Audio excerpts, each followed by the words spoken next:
Good morning. Thank you for joining us today. Come on with us to Exodus chapter 17. I want to talk about something that we talked about in the lesson extensively yesterday here in Haynesville. It is the account of Israel defeating the Amalekites. Moses tells Joshua, take some men. They're going to do battle because the Amalekites were attacking them. Moses says he was going to go up on the crest of the hill with the staff of God in his hand. Verse 11, it says, And so it was when Moses held up his hand that Israel prevailed, and when he let his hand down, Amalek prevailed. But Moses' hands became heavy, so they took a stone and put it under him, and he sat on it, and Aaron and Hur supported his hands, one on one side and the other on the other side, and his hands were steady until the going down of the sun. So Joshua defeated Amalek. I want to talk about why we need help, why we need helpers. One reason is because we cannot do everything ourselves. Moses would have to learn that lesson more than once. The chapter right after this is the account of Jethro, and Moses would have to learn the lesson again. We cannot do everything ourselves. Every part of the congregation has to do its share. Sometimes we feel like we have to carry the burden of everything, and that's just simply not the case.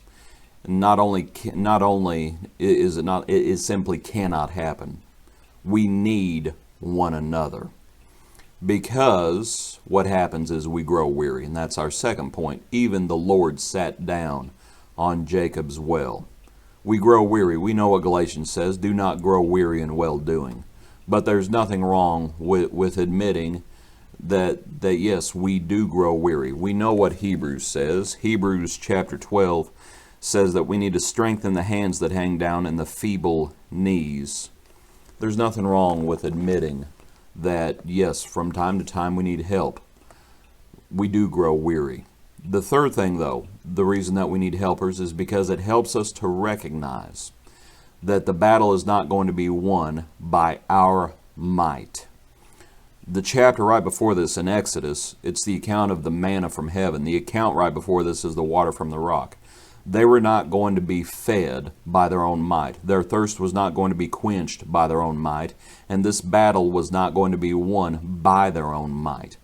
In needing helpers, it helps us to recognize that we should not boast of ourselves, that it's not about me. We recognize that the battle is not won by our might. Ultimately, it's won by God's grace, and that we are in this together. We are co-workers with God. You might think about all those things. But also, in answering the question, why do we need help and why do we need helpers? It's so that others do not suffer. Remember what it says. When he let his hand down, Amalek prevailed.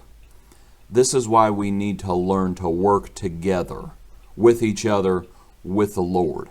When Moses' hands started to falter, what was happening down in the valley? I would suggest people were starting to die. This is why we need to work together with one another, with the Lord. Because when we try to do everything ourselves, the body does not function like it should, and people start to suffer. The Lord would tell Moses, write this for a memorial in the book and recount it in the hearing of Joshua. This lesson was to get passed on to the next generation. Hope you enjoyed this study. God bless you. Be a blessing to others. We'll see you tomorrow morning.